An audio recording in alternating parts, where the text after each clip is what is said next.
Shinra Kusakabe, Maki Oze, Iris, and Tamaki Kotatsu are out shopping, aiming to revamp Lieutenant Hinawa's questionable fashion sense. Iris suggests the outing, and Shinra, delighted by the invitation, eagerly joins.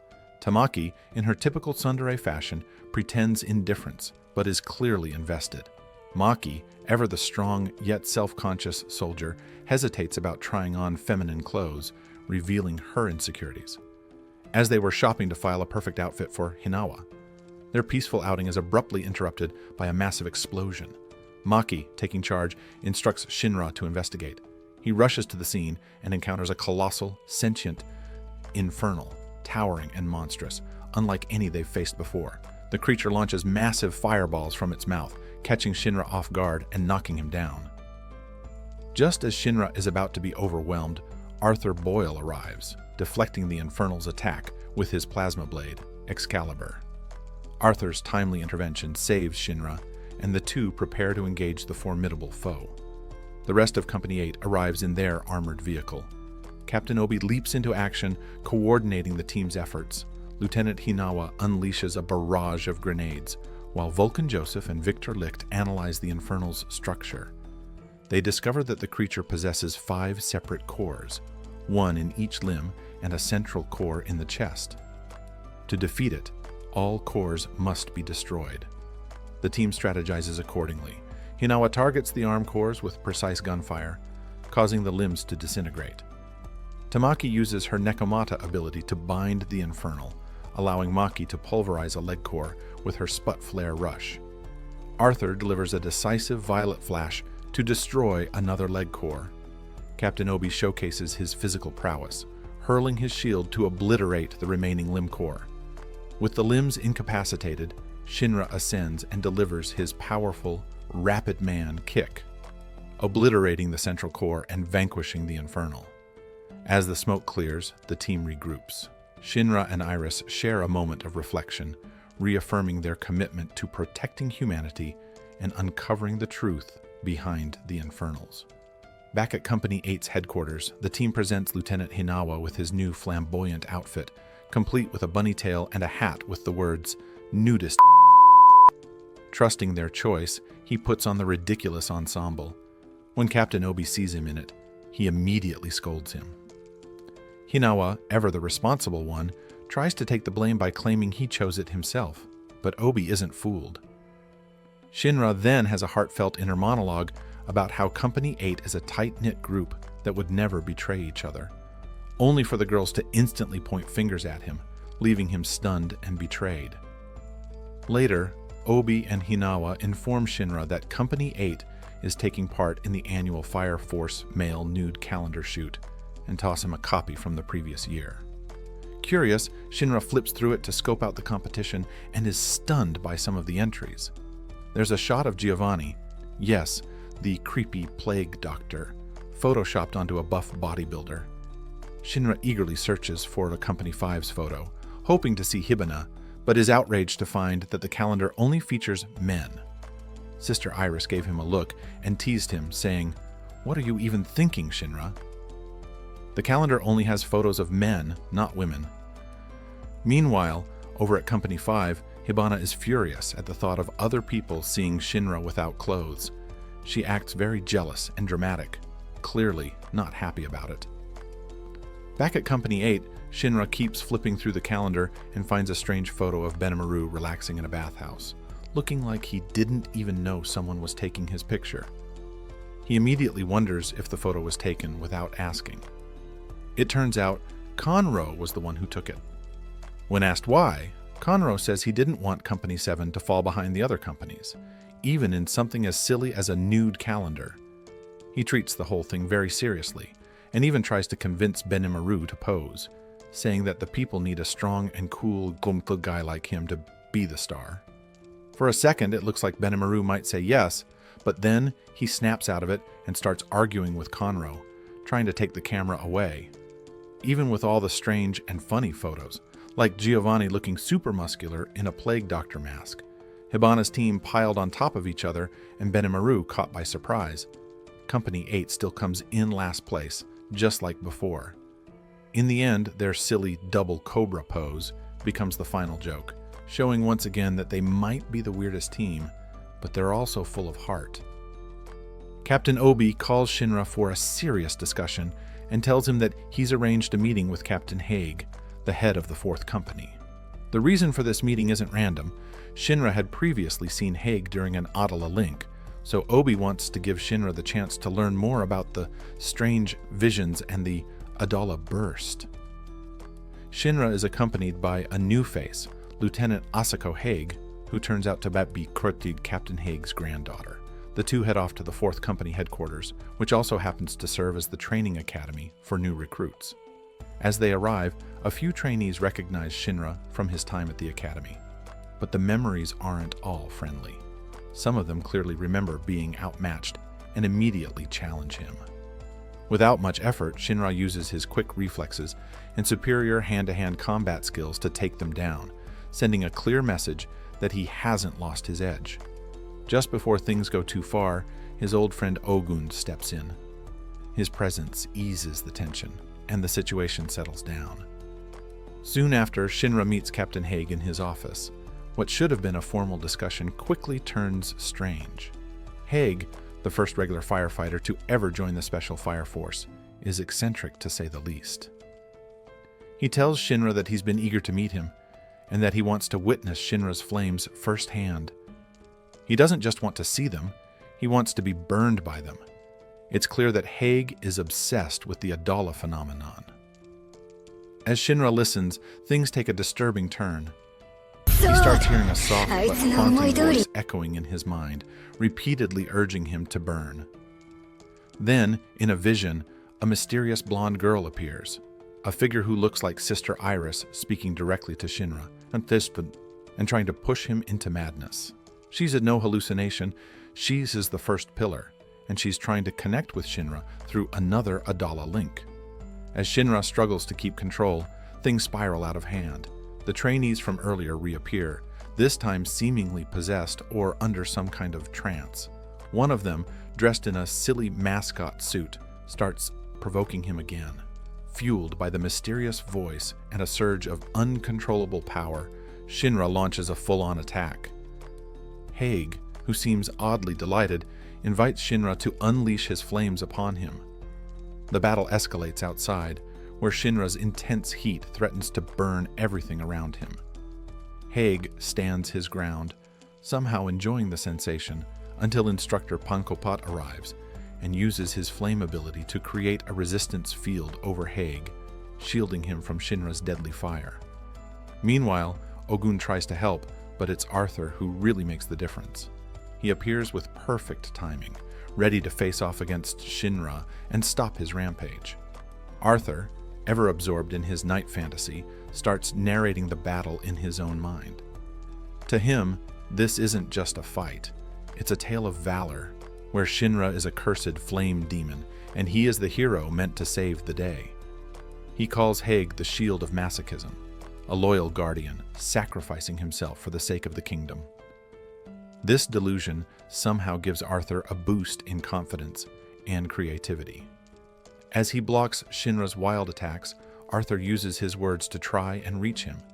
He reminds Shinra of Sho, his little brother, and everything he's been fighting for. Caught in the struggle between the voice in his head and his real memories, Shinra begins to falter.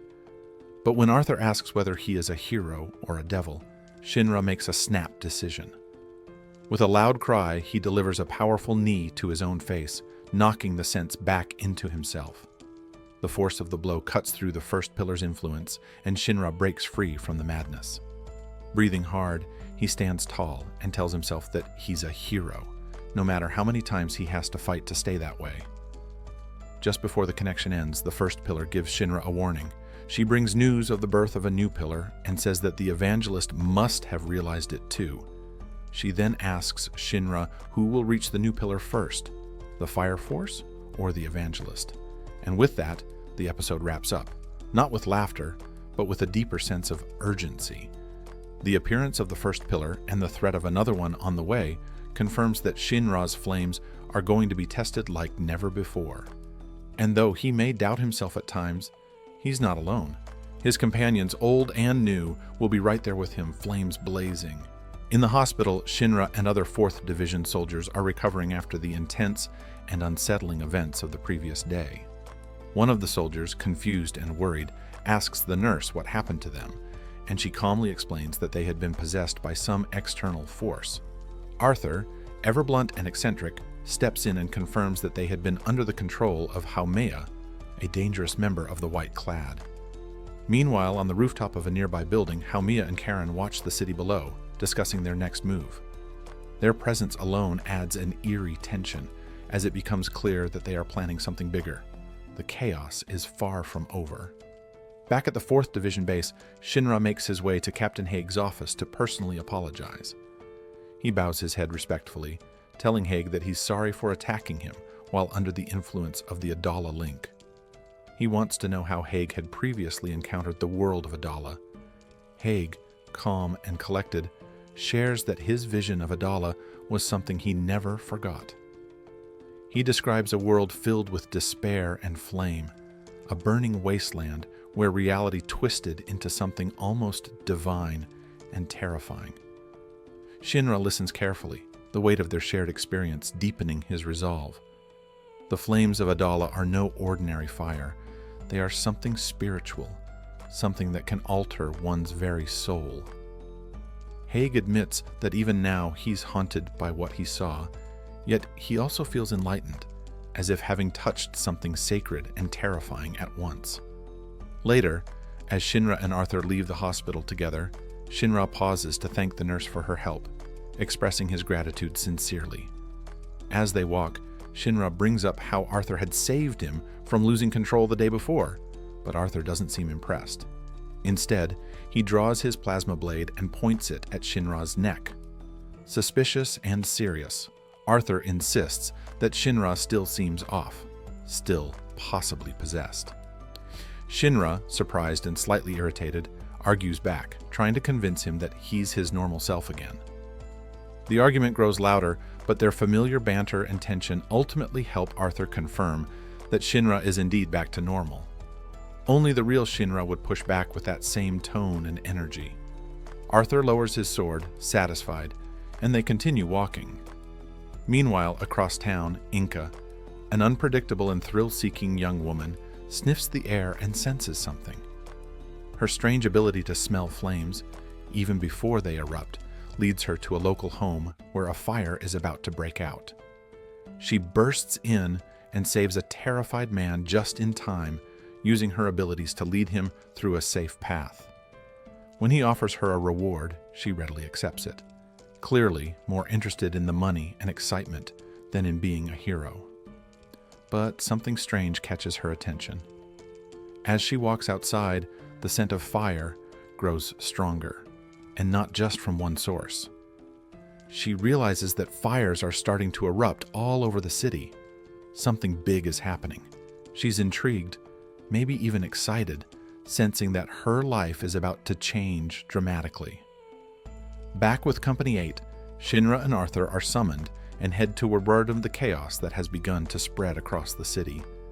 Explosions light up the skyline, and people are screaming in the streets as infernal outbreaks begin to pop up in multiple locations at once.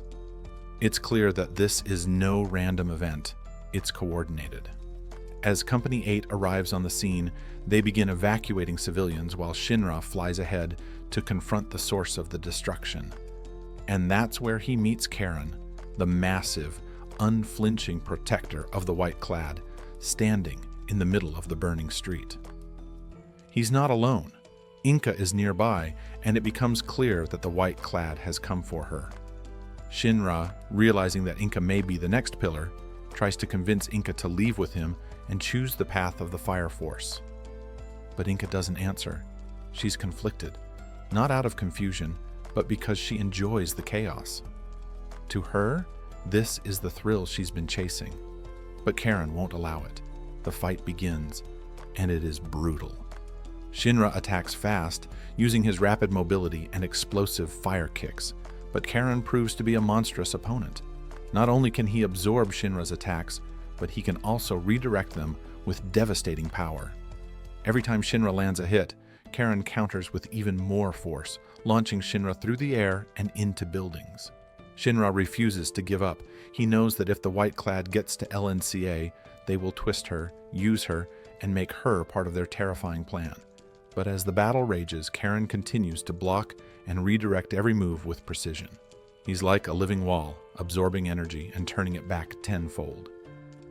A massive outbreak of infernals ravages the city. Haomiya, using her twisted manipulation, unleashes infernal bugs into the streets, creating a wave of spontaneous human combustion. Panic spreads like wildfire. Company 8 is completely overwhelmed, racing to contain the chaos as the number of infernals keeps multiplying with no warning. The situation turns desperate, not only because they're outnumbered, but also because they can't get sisters into position fast enough to perform the necessary prayers to lay the souls to rest. In the middle of the madness, Sister Iris bravely continues praying, while the others do their best to hold back the threat.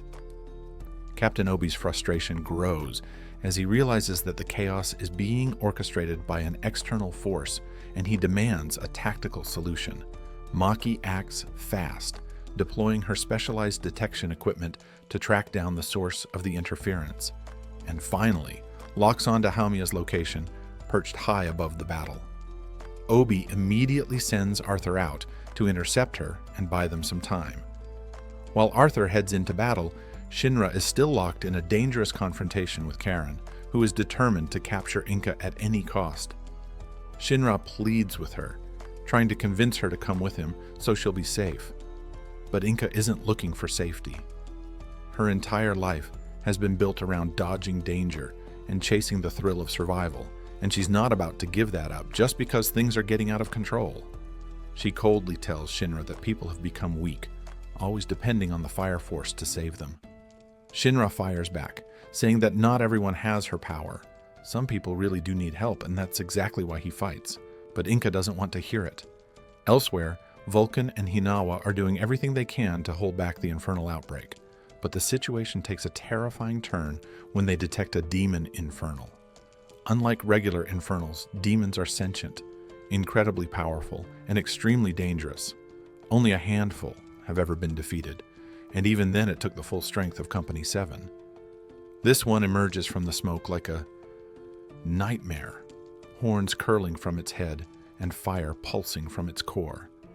Sister Tamaki rushes to help as best as she can, even though it's her first field operation. Her lack of experience shows. She slips, loses her robes, and finds herself exposed, both literally and figuratively. Hinawa tries to hold the line with gunfire, while Vulcan supports from the rear, but the demon shrugs off the attacks as if they were nothing. The team is on the brink of being overwhelmed when Lieutenant Karim suddenly arrives.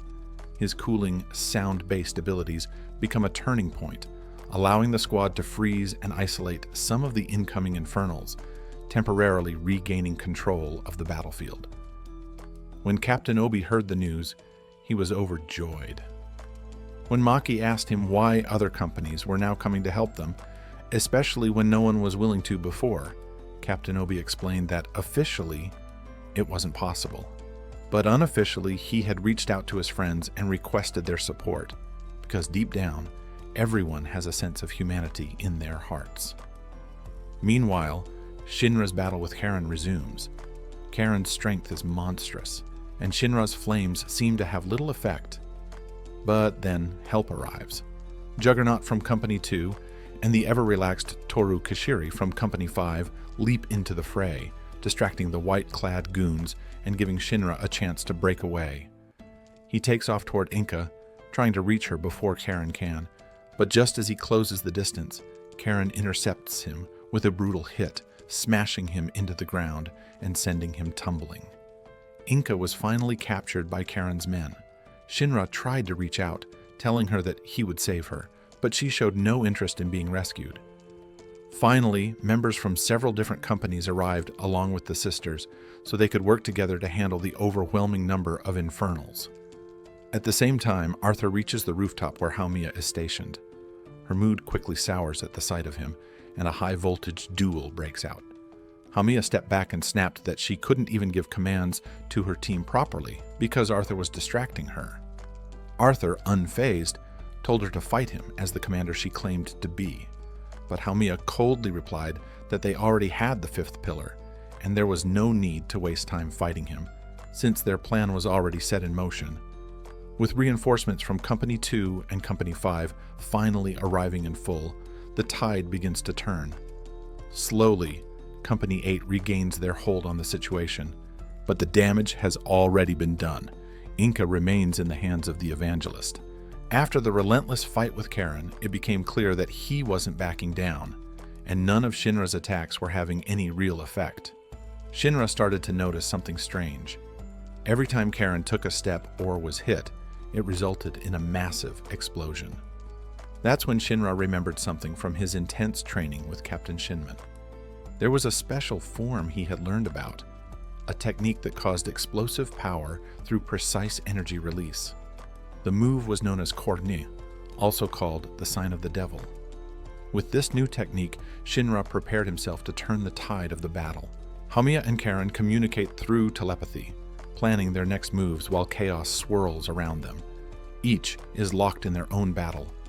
Arthur clashes with Hamiya in a fierce confrontation, while Shinra is pitted against the unyielding Karen. The city burns under the weight of numerous infernals, and Fire Force companies struggle to maintain order as the threat grows stronger with every passing second.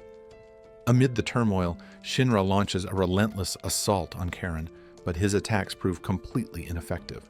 Karen counters every blow using explosive bursts that nullify Shinra's flames. As Shinra tries to make sense of the situation, he quickly realizes the truth. Karen is a second-generation pyrokinetic. He can't produce fire on his own, but he can manipulate and redirect any external flames. It becomes clear that any direct fire-based attack will only be used against Shinra himself. Elsewhere, the Demon Infernal begins to charge up an attack powerful enough to devastate everything in its path. Lieutenant Karim quickly reacts and warns everyone to retreat. As the Infernal unleashes a wave of heat, Karim activates his ability, converting the incoming flames into a melodic tune and then into ice, momentarily freezing the demon in place. Company 8 watches in awe, impressed that despite being unable to create fire himself, Karim managed to protect them all with precise control over the surrounding flames. His unique ability not only saves lives, but buys the Fire Force a little more time to come up with a strategy. Meanwhile, back in the heat of battle, Shinra continues to struggle. He knows Karen's secret now, but even with that knowledge, he still can't land a hit. Every time Shinra tries to attack, Karen effortlessly reflects the energy back at him. Karen even praises Shinra for figuring him out, but reminds him that there's nothing he can do with that knowledge if he can't change his tactics. Shinra shifts gears and tries physical blows instead of using fire, but Karen blocks them with ease.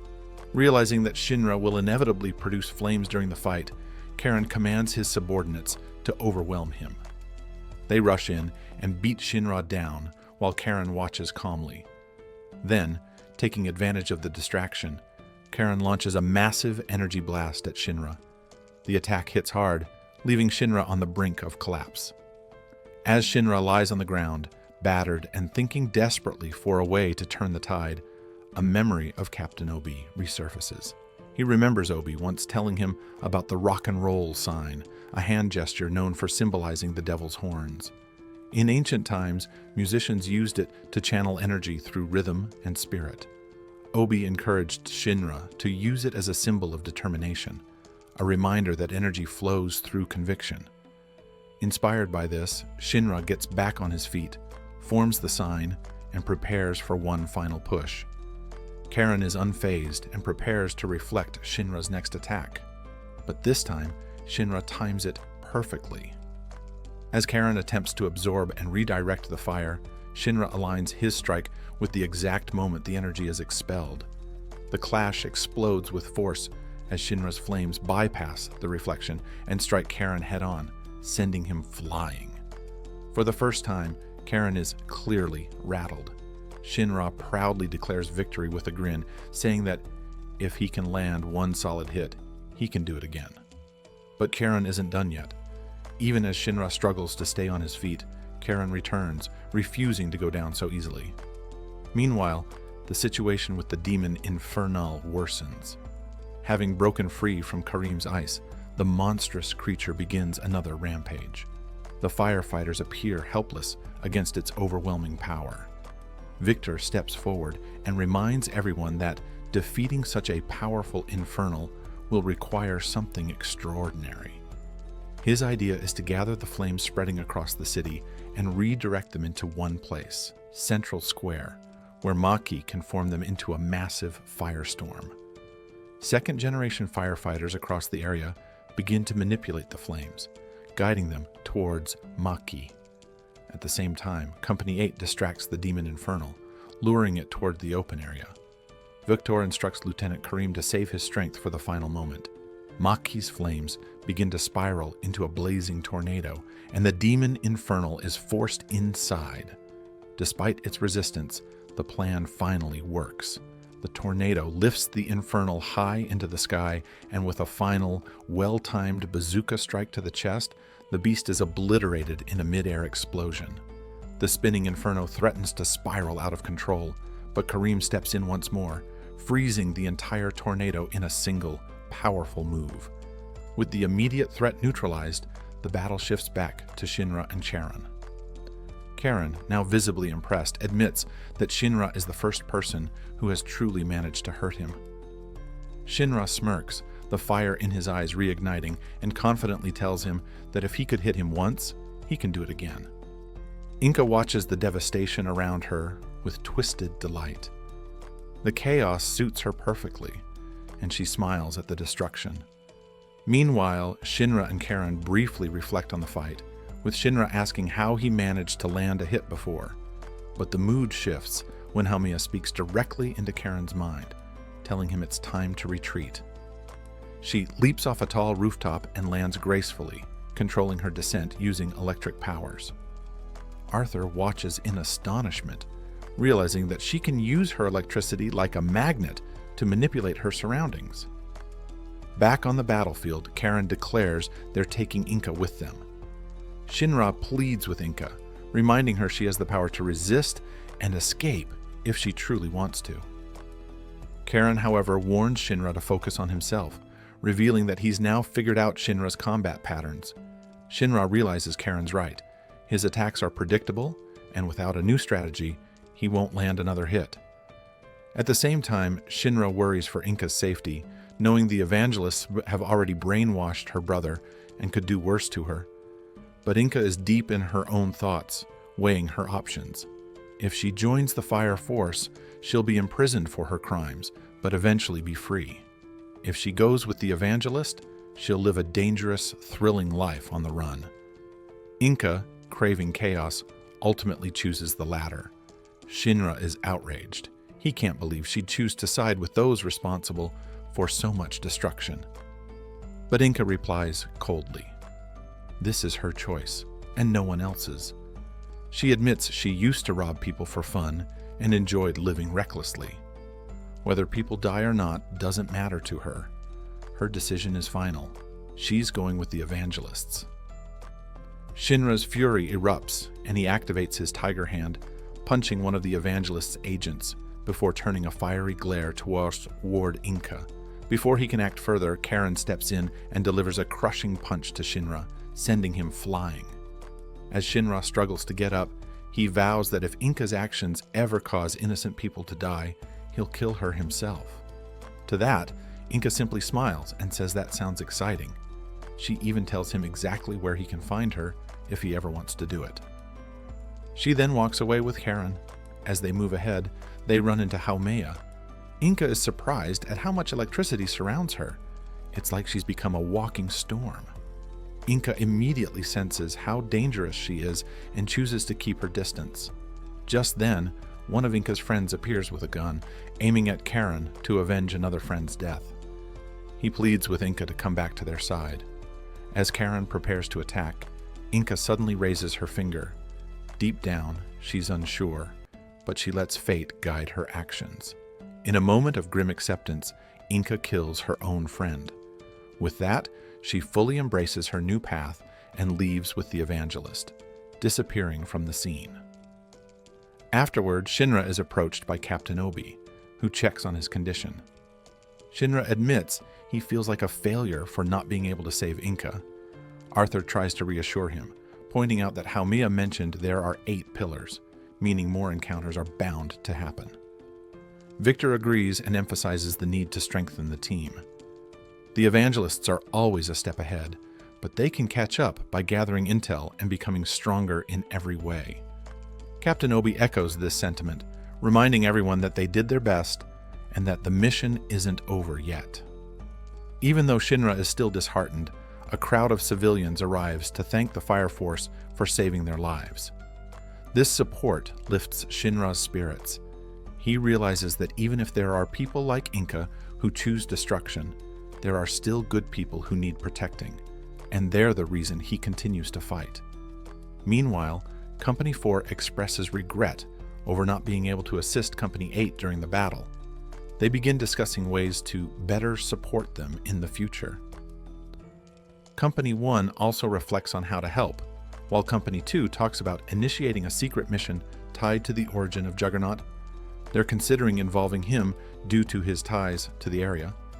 Elsewhere, Joker and Victor speak about how Company 8 is progressing rapidly.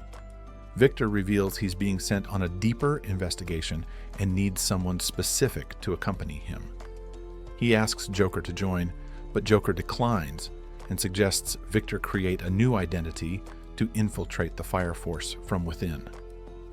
Back at Company 8, Captain Obi gathers the team and announces a new joint mission involving multiple companies. The evangelists have already attempted rituals that fractured the earth, and the concern now is that they may try it again. The mission will take the team to a site near the Chinese border, where the Fire Force hopes to uncover more about the evangelists' goals. Lieutenant Pan will lead the squad, acting as the thread that holds the team together. As the team boards a ship to begin their journey, Juggernaut reveals that he grew up near the Chinese border, where his family farmed potatoes. Due to his knowledge of the terrain, he's joining the mission as their guide. While traveling, Shinra reflects on the evangelists' past ritual that damaged the world, and he quietly vows to learn the truth and stop them before they do it again. Company 8 sets off on their newly assigned mission to investigate the strange spatial rift near the Chinese peninsula, with the goal of learning more about the evangelists and the origin of the Adola Burst. Captain Obi entrusts Lieutenant Pan with leadership of the team, acting as the thread to hold the unit together, as they include not only Shinra and Arthur, but also Ogun, Tamaki, Juggernaut, Victor Licht, and a small squad of other members. They board a military vessel and make their way across desolate terrain. Upon arrival, they step into a barren wasteland covered in cracked earth and swirling gases, remnants of the great cataclysm that once ravaged the world. As the team moves deeper into this unknown land, the strange atmosphere starts affecting their minds. Shinra and Tamaki experience bizarre visions, including hallucinations involving their families, while Juggernaut unexpectedly smashes through a stone pillar without any clear reason. Licht quickly analyzes the environmental gases and concludes that they may be affecting the brain's chemistry, urging everyone to remain focused until they adapt. As the fog clears, the group is startled when a mole suddenly appears and speaks. Introducing himself as Skop, the mole pleads for help while fleeing a giant sandworm that suddenly bursts from the ground. Ogun springs into action, using his flame propulsion to fly through the air and land a blazing javelin attack that distracts the sandworm long enough for the team to retreat. They manage to find shelter and continue speaking with Skop, who reveals that he once lived in a lush green area called the Oasis, where many other animals had also gained the ability to speak. His friend Yata, a talking crow, soon joins him and confirms their story. Skop explains that they were driven from their home when mysterious enemies took control of the area, forcing them to flee and seek help. Curious, and now even more determined to investigate, the Fire Force team agrees to help reclaim the Oasis in exchange for information about the surrounding region and any clues connected to the Adala burst. As the team rests that night, they're mesmerized by the view down the cliff. The darkness resembles a sky full of stars, until they quickly realize those aren't stars at all. They're the glowing flames of countless infernals wandering across the wasteland, stretching endlessly to the horizon. These infernals have been roaming since the great cataclysm 250 years ago, souls lost and still burning, having never been put to rest. The sight is sobering for Shinra, who realizes just how far the pain and destruction of the past continues to reach. The presence of so many infernals in a single region also hints that the evangelist's influence may extend far beyond what the Fire Force had previously imagined. The next morning, guided by Skop and Yata, the team finally arrives at the oasis. Once a green sanctuary, the oasis is now surrounded by threats and strange occurrences. At the heart of it stands a structure known as the Tabernacle, a power plant-like tower that appears nearly identical to Amaterasu, Tokyo's Tsuruji's primary power source. The resemblance is uncanny and deeply troubling. The team begins to piece together that this location, too, may be deeply entangled with the same forces they've been pursuing back in Tokyo. However, their investigation is cut short when the real threat reveals itself. The oasis is now overrun not by ordinary enemies, but by mutated infernals in the form of animal-like creatures, hellhounds, that prowl the area aggressively. These beasts are far more dangerous than the usual infernals, and it becomes clear that someone or something is using the Tabernacle's power in a twisted way. Just then, Shinra experiences an intense Adala link, a connection that floods his mind with strange sensations and hints of another realm. This sudden link confirms that whatever's happening here is deeply rooted in the Adala and may hold the key to understanding the true nature of the world's destruction. Shinra stood unsettled, his mind echoing with a strange voice that spoke to him through the Adala link. This voice, distinctly feminine, kept urging him to protect the forest, claiming to be connected to the tabernacle itself. Troubled by this, Shinra confided in Victor, who immediately asked what was happening. Shinra explained that he had heard the voice of a woman pleading for help and said it came directly from the tabernacle. Victor, grounded in science, found it hard to believe. After all, the tabernacle was a non-living machine, yet it seemed to be reaching out like a living being. In order to understand the phenomenon better, they turned to the mole, Skop. Skop recounted a legend from 250 years ago, a time when the world was ravaged by cataclysm. During that era, animals like him and Yata had sought refuge in the ruins of this oasis, and it was then that a mysterious woman in black robes appeared. She was no ordinary person. She spoke fiercely, yet with purpose. She taught them how to speak, shared her flame that somehow quelled their hunger, and eventually restored the broken tabernacle with her powers. After this, she vanished without a trace, and ever since, the animals have seen it as their duty to preserve the oasis and the tabernacle, hoping to welcome her should she ever return. Shinra, moved by their story, vowed to protect the forest alongside them, and Victor agreed, intrigued by the possibility that this woman might be connected to the Adala burst. Just as they were contemplating their next steps, an infernal launched a surprise attack on their team. Amid the chaos, Victor accidentally stepped into a trap and fell from a great height. Lieutenant Pan immediately rushed to protect him, casting a protective seal just in time. Despite this, Victor was impaled on debris and struck by the infernal's flame, and the team feared he had died. But against all odds, Victor emerged alive, though gravely wounded, and Shinra defeated the attacking infernal with swift precision. No sooner had they regrouped than more infernals began to swarm the area. Their team sprang into action, fending off the creatures while Shinra and Victor tried to make sense of the unfolding conflict. One infernal suddenly spoke, shocking everyone except Shinra, who had previously encountered a sentient infernal. The talking infernal demanded to know who they were, and Shinra explained that these creatures weren't ordinary. They had awareness and purpose. As the battle continued, Lieutenant Pan tried reasoning with one, offering the tabernacle in exchange for the animal's safety. But the Infernal declared that the tabernacle was built to destroy the world, not to save it.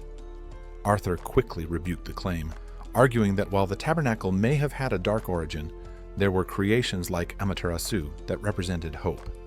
Shinra added that Amaterasu wasn't entirely pure either. Dr. Giovanni had infiltrated Vulcan's workshop to obtain a key for it, and if misused, it could be turned into a weapon of massive destruction. Mole interrupted, asserting that every tool has two sides, destruction and creation. Even if the tabernacle was meant to harm, it had become a source of life here, making the oasis flourish and saving them all. Meanwhile, the demon infernal Tempi was seen with his followers. They brought stone tablets, and upon examining them, Tempi celebrated that they could finally begin the activation of the tabernacle. But the joy was short-lived. His scouts reported that fire soldiers had arrived, potentially threatening their mission. Furious, Tempi ordered his subordinates to destroy the intruders. Back at the oasis, the Fire Force team gathered intel from the mole, who explained that the Infernals had been collecting stone tablets for a while, and he feared they might have already found them all. Any attempt to stop them would require massive firepower, and the battle could end up burning the whole forest down. Lieutenant Pan decided the best course of action was to explore the tabernacle's interior for clues. They needed to understand the enemy's true goal before rushing into battle. Mole was disappointed. They had hoped the soldiers would wipe out the Infernals completely, but Shinra assured him that they would defend the oasis and eliminate the threat because that's what heroes do. Energized by this promise, the mole sent part of the team inside the tabernacle. While investigating, they discovered several stone tablets covered in inscriptions, but the language was ancient and undecipherable. Outside, the demon infernal and his forces assembled for a full assault. Shinra was forced into a brutal fight, struggling against Tempi, whose flames and strength were overwhelming. Shinra's attacks barely scratched him, and he quickly found himself overpowered. Half his team was still inside, so fleeing wasn't an option. He recalled how Captain Benimaru had tapped into his Adala powers during the fight against Sho, and wished he could do the same. Suddenly, the black-robed woman reappeared in his vision through an Adala link. At the same time, Arthur and the others found themselves trapped inside the tabernacle. Arthur suggested using Excalibur to escape, but the main goal remained, deciphering the tablets. He looked closely and realized he had seen some of the symbols before. During the Great Cataclysm, the world is consumed by flames and buried under layers of ash, where a man named Raffles I emerges with his followers, searching for a light to guide them through the darkness. Eventually, they discover what is called the Unsullied Flame. In the second chapter of this tale, Raffles uses this flame to create Amaterasu. The story then shifts back to the present, inside the tabernacle, where Arthur unexpectedly reveals that he has memorized the digits of pi. With this knowledge, he deciphers the inscriptions on the stone tablets, although their exact meaning remains a mystery. Victor, recognizing the significance, decides to photograph the markings to analyze them later in Tokyo. It becomes clear that these tablets hold immense power. If activated, they could bring about worldwide destruction. Meanwhile, Shinra manages to establish an Adala link and once again sees the mysterious woman dressed in black. Just as this vision appears, a sudden wave of infernals attacks him in real time. Ogun intervenes, saving Shinra from the ambush, but scolds him harshly for losing focus during such a critical fight. Shinra quickly apologizes and regains his composure. Elsewhere, Tamaki and her team are caught in an ambush, trapped beneath falling debris. Facing escalating danger, Tamaki begins to pray, using her powers to purify the infernals one by one. Her spiritual determination inspires her teammates, who rally and unleash their flame abilities with full force. Ogun commands fiery spears to rain down on the infernals, illuminating the battlefield. Shinra joins the fight, using his signature spinning kick to destroy a massive infernal. But the demon infernal grows enraged as his forces fall. He traces the turning point of the battle to Tamaki's prayer and concludes that she is the source of the disruption. Filled with fury, he charges toward her with deadly intent. Just as Tamaki stands defenseless, Juggernaut leaps in front of her, taking the full force of the attack. The demon infernal strike pierces Juggernaut's body, leaving him critically injured. Witnessing this, Shinra loses control and unleashes a furious barrage of attacks on the demon infernal. The team is shaken by Juggernaut's injuries and fears for his survival. Juggernaut reassures them not to worry because he's overly cautious. He explains that he wears multiple layers of clothing beneath his uniform, hiding protective charms in the layers. This technique means even a direct attack to his core or vital points won't kill him easily. Suddenly, several infernal dogs rush in and tear Juggernaut apart.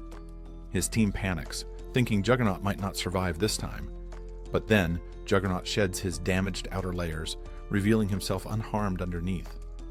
His team is stunned to see him alive and well, almost like an immortal. This only infuriates the demon infernal further. In his rage, he pulls out his axe and powers up dramatically. The temperature around them rises as he slams the axe into the ground, unleashing a massive shockwave that causes chaos for the entire team. To stop him, Shinra steps forward and uses his most powerful move to strike the demon infernal directly. Despite the strength of the attack, the demon infernal remains completely unharmed. Shinra is left shocked and frustrated. He had just used his strongest technique, Korna, yet it failed to even scratch the enemy. Ogun warns him that if they don't stop the demon infernal soon, not only will they all perish, but the entire forest will be destroyed. Meanwhile, the woman connected through the Adala link urges Shinra to protect the forest, stirring deep conflict within him. Despite his best efforts, Shinra feels powerless to save the forest with his current abilities. The pressure mounts on him to do more, anything to protect what matters. Back inside the tabernacle, the team suddenly hears the sound of a human heartbeat.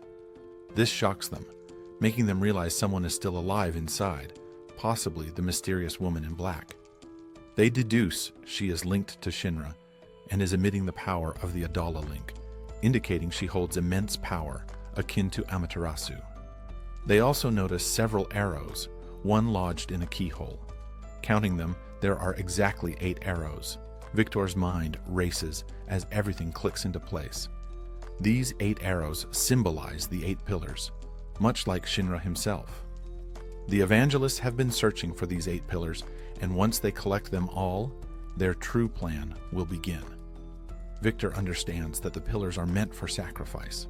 The goal is to kill all 8 pillars. This terrifying truth shakes Victor deeply, but he chooses to keep it from Licht and Pan for now. Meanwhile, Shinra remains connected to the Adala link, desperately reaching out to the Lady in Black for help to defeat the demon Infernal. Ogun scolds him again for losing focus during battle and reminds him that teamwork is essential to bring the monster down. Shinra admits that no matter how hard they try, defeating the demon Infernal won't be easy. They need more time to stall the enemy until the lady's power can fully reach Shinra. Only then might they stand a chance. Hearing this, the team realizes Shinra does possess the power.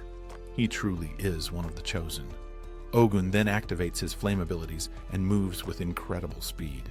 He launches relentless attacks against the demon Infernal, determined to prevent the enemy from recovering and unleashing further destruction. Ogun's assault is brutal, beating the Infernal nearly to a pulp. Yet, despite the savage blows, the Infernal refuses to die. As Ogun begins to overheat from pushing himself so hard, Tamaki steps forward to assist, though her fear is clear. Juggernaut, filled with panic, uses his power to land a blow that accidentally crashes into the forest. Witnessing this, Maki loses her temper and scolds Juggernaut furiously for endangering the mission. Tamaki agrees, worried Ogun will push himself beyond his limits, but Ogun insists he cannot stop now. If the demon infernal recovers, it will unleash chaos once more and destroy everything. Determined, he pushes his power further, overheating badly, and calls out to Shinra for help. Still linked through the Adala link, Shinra pleads with the mysterious lady in black, telling her that if she wants him to save the forest, she must grant him her power. At first, the lady doubts how much can be done with only a single second of power, but Shinra responds confidently that 1 second is more than enough to defeat the demon infernal. There is a stark contrast between two forces. One is Tempe, an embodiment of overwhelming evil and destruction, aligned with darkness and driven by chaos, while the other is the woman in black, a mysterious yet benevolent figure with limited power, who selflessly uses it to protect life. She warns Shinra that there's no time for questions and urges him to use the grace she's about to bestow to save the forest. Granting him just 1 second of her power, she triggers a transformation in Shinra. Empowered and determined, he declares himself ready to fight and propels forward at unprecedented speed, faster than anything he has ever achieved. His body shifts into particles once again, and this time, the phenomenon allows him to manipulate time, initiating a temporal reversal that takes him into the past. As he travels backward, Shinra witnesses the origin of the demon infernal Tempe. After a catastrophic ritual shattered the earth, Tempe was the sole survivor. Stripped of his family and filled with grief and loneliness, he wandered the wastelands until he encountered a strange rift that emitted an otherworldly energy. Though he couldn't enter it, he became fascinated by what lay within. Then, an entity of evil emerged, mistaking it for a divine being, perhaps due to a lifetime of worship. Tempe pleaded with it to free him from his pain. Responding to his desperation, the being released a bug-like creature that fused with him, gradually consuming and transforming his body. Gaining immense power, Tempe became intoxicated by his strength and deluded himself into thinking he could conquer the world. Having witnessed this tragic fall from humanity, Shinra is filled with determination and resolves to end Tempe's rampage once and for all. Meanwhile, the others are left stunned by the speed at which Shinra and Tempe disappeared, realizing the terrifying power of those who possess the Adala burst. After defeating Tempe, Shinra reestablishes the Adala link and reconnects with the lady in black, who begins to reveal her history. She explains that she arrived at the oasis 250 years ago, during a time when the land was barren and lifeless. Using her power as a life source, she created the oasis and sustained it, bringing back greenery and nurturing the creatures within. She poured all of her energy into this effort, becoming a silent guardian of the forest. Meanwhile, the people who later arrived at the oasis mistook the first powerful being they encountered, the evangelist, for a god and began worshipping it, completely unaware of its true evil nature. Shinra, deeply moved, declares that regardless of how long people have followed this being, if it intends to destroy the world, he won't hesitate to fight it. Just then, the rest of the team returns, and Victor arrives outside to meet them. Shinra asks if they uncovered any valuable information inside the tabernacle, and Victor confirms that they have. Shinra then enters the tabernacle core again, hoping to connect with the lady in black, but is alarmed when he can no longer hear her heartbeat. He realizes that she may have exhausted all her energy, causing her to enter a dormant state. Silently, he expresses his gratitude for the help she provided, acknowledging that her power made their victory possible. Returning to the team, Shinra asks for a full report. Victor explains that they found an arrow pointing toward this concept of the 8 pillars. According to the new information, in order to cause global destruction, all 8 pillars must be sacrificed. This connection leads them to reconsider the structure of Amaterasu, the central power system of the empire. Shinra comes to the chilling realization that just as the lady in black powered the tabernacle with her life force, the Amaterasu might be operating under a similar principle, with the first pillar being the human sacrifice sustaining it. As the team prepares to head back home, they again inhale strange, hallucinogenic gases, briefly losing control of their senses. Later, Shinra has a dream where he encounters the first pillar and asks her directly if she resides within Amaterasu. But before she can answer, he is suddenly awakened by Lieutenant Hinawa. Shaken, he confides in Victor about his dream and all the disturbing truths they've uncovered about the evangelist. To provide context and clarity, Victor shares the historical account of Raffles I, the great leader who united the remnants of humanity after the Great Cataclysm and led the reconstruction of civilization. It was Raffles who discovered the Holy Soul Flame, which later powered Amaterasu and became the foundation of the empire. This raises troubling questions. If Amaterasu was created through divine discovery, then why is the evangelist, a being supposedly tied to that power, working to bring about its destruction? Victor admits that the mystery runs deep, but insists they must report their findings to Captain Obi. With heavy minds and an even heavier sense of purpose, Shinra and his team set out to relay what they've learned, aware that everything they once believed about their world is now in question. After returning from the Chinese peninsula, Shinra Kusakabe goes straight to Captain Akitaru Obi and shares the disturbing truths uncovered during their mission. He reveals that the tabernacle, a seemingly ancient facility, is powered by a living being with an Adala burst, a fact that sends shockwaves through their understanding of the world. This means that the Tokyo Empire's core power source, Amaterasu, might also be fueled by a similar sentient entity, raising troubling questions about the origins and morality of their civilization. Shinra is troubled not just by what they found, but by what it all means for the people who have put their faith in the Holy Soul Temple. He realizes that if the truth comes out recklessly, it could shatter the foundation of belief for an entire society.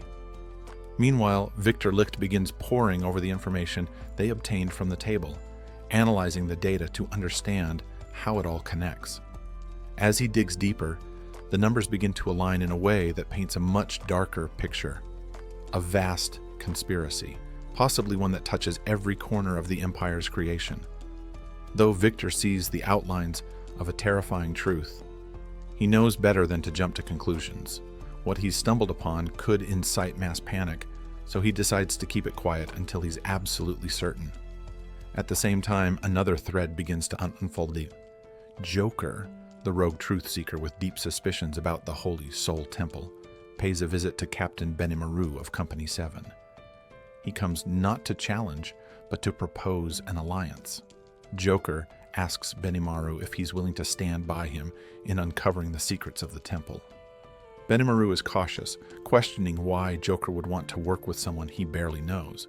But Joker counters by saying that Benimaru has never been one to blindly follow orders, and that he sees in him a shared desire to find the truth. The Holy Soul Temple, Joker says, is hiding something massive. Benimaru silently agrees. He's felt this unease for a long time. Joker believes that if Benimaru truly wants to be a good man, he should stand against those hiding the truth. With that, a dangerous alliance is formed. Back in his quarters, Victor is wrestling with thoughts that won't let him rest. Even before their mission to the tabernacle, he had doubts about the gods and the origins of their world. Now, those doubts have only multiplied. Victor, a man grounded in science and facts, finds himself standing at the edge of something so enormous that it threatens to destabilize everything. He begins reflecting on his past as a researcher, recalling the countless hours he spent trying to uncover the truth, always careful not to endanger those around him. But despite all his effort, the truth remained elusive. It wasn't until he met Joker, who shared a similar drive, that things started to move forward. Victor's plan now is to continue analyzing and documenting everything while Joker takes a more direct route to discovery. The next morning, Captain Obi gathers the team to inform them of what's to come. He's already spoken to his superiors, and they agree the matter is far too sensitive to make public. Instead, the Fire Force will conduct a covert investigation that could take up to 3 years. Only after gathering irrefutable evidence will they confront the Holy Soul Temple. Until then, everyone must stay silent. Victor hears this and reflects on how, despite Obi's good intentions, he remains tethered to the chain of command.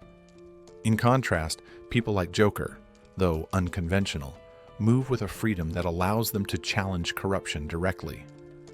Then, the story shifts to Joker and Benimaru, who make their move toward the Holy Soul Temple. The structure is heavily guarded, and sneaking in is impossible, so they decide to go loud. Joker acknowledges that it's a bold plan and is somewhat surprised that Benimaru actually showed up. Benimaru, however, clarifies that his presence isn't about trusting Joker. It's about uncovering the truth. He also wants to know why Joker is so intent on exposing the temple's secrets. Joker reveals that he once lived in the temple and saw its darkest corners firsthand. Though even he doesn't know everything, the corruption he witnessed was enough to turn him into what he now calls a dark hero, someone willing to bear the burden of justice through shadowy means.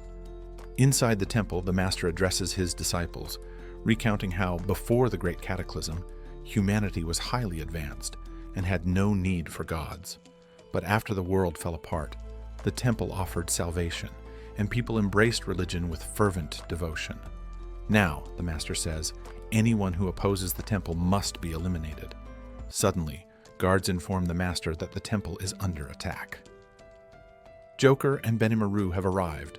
Without hesitation, guards rush out to face them, but Joker effortlessly cuts them down with his gambit-like fire cards, each move precise and devastating.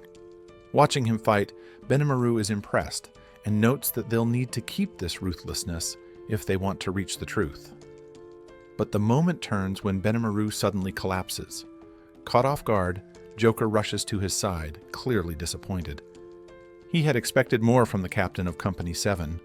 Looking at Benimaru on the ground, Joker coldly calls him a loser, frustrated that his so-called ally couldn't hold up his end of the battle. Benimaru lies unconscious on the floor.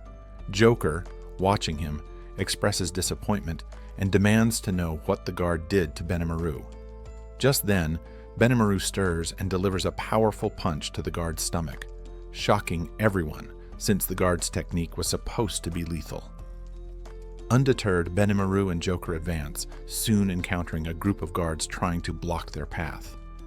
Benimaru politely asks them to step aside, but when they refuse, he unleashes his overwhelming strength, sending them flying.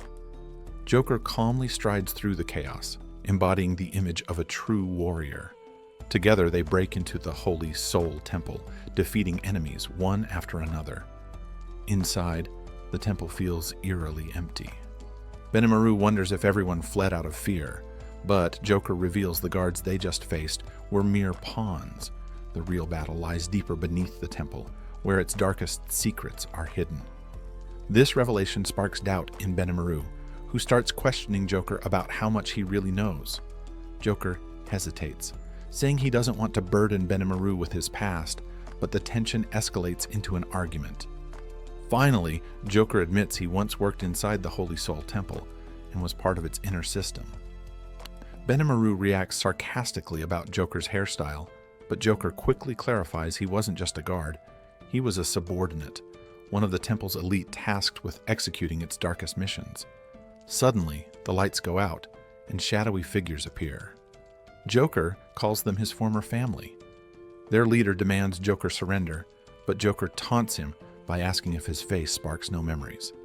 Then, he tells the leader to recall the number 52, which instantly triggers recognition. The story shifts to Joker's past, revealing he was once a boy called Number 52, an orphan taken in and trained by the temple from a young age.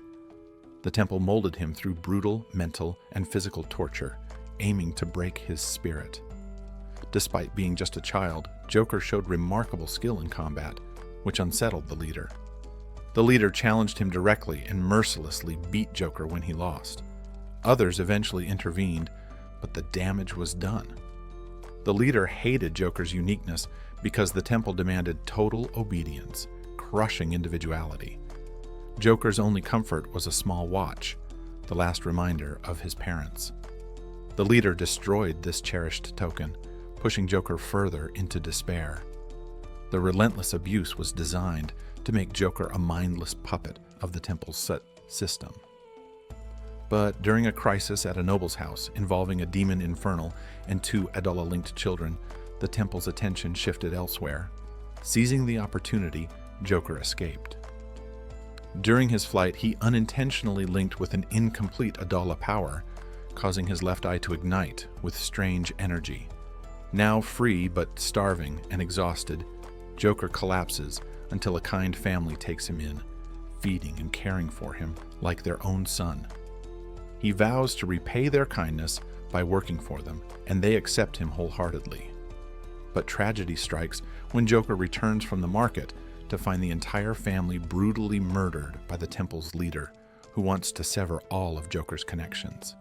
This act devastates Joker, but steals his resolve. Shaped by betrayal and pain, Joker swears to expose every corrupt figure hiding behind false masks. Back in the present, Joker is ready to face the temple's leader alone, telling Benimaru not to interfere. If Benimaru wants a fight, he can handle the other powerful enemies nearby. Benimaru smirks, clearly not here just to watch.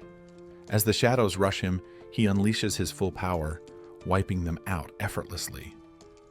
Meanwhile, Joker confronts the temple leader, who wields a distinctive zigzag sword. The leader launches fierce attacks, and Joker counters with his deck of 52 cards, throwing them like blades. But the leader's sword skill easily slices through the cards. The fight grows intense as they exchange rapid blows, but it's clear the leader's technique is superior. The leader taunts Joker, revealing that he taught Joker every combat move he knows, insisting a student can never surpass his master. Joker's card supply dwindles to just 2 as the leader prepares a final strike. He destroys one card, confident Joker cannot survive. Joker thinks hard about his last card, but the leader smashes it too, mocking Joker's inability to improve. Suddenly, Joker stands firm, and multiple illusions of himself appear. The leader is confused until Joker explains the chemical in his cigarettes creates these illusions, a trick crafted by Joker's close friend, Victor. Joker then injures the leader's hand, causing blood to spill. The leader enjoys torturing and controlling others, but Joker is ready for a game of his own. Before the leader can respond, Joker pulls out his Joker trump card and tears the leader apart, ending the fight decisively. Yet Joker reveals he didn't want to waste his trump card on such a weak opponent. It's reserved for someone far stronger. At that moment, Captain Burns of Fire Force Company 1 arrives, and a new battle begins. And that is it for today. If you enjoyed the recap, don't forget to like, comment, and subscribe for more exciting recaps. Hit the notification bell to stay tuned in for more incredible adventures ahead. Until next time, take care.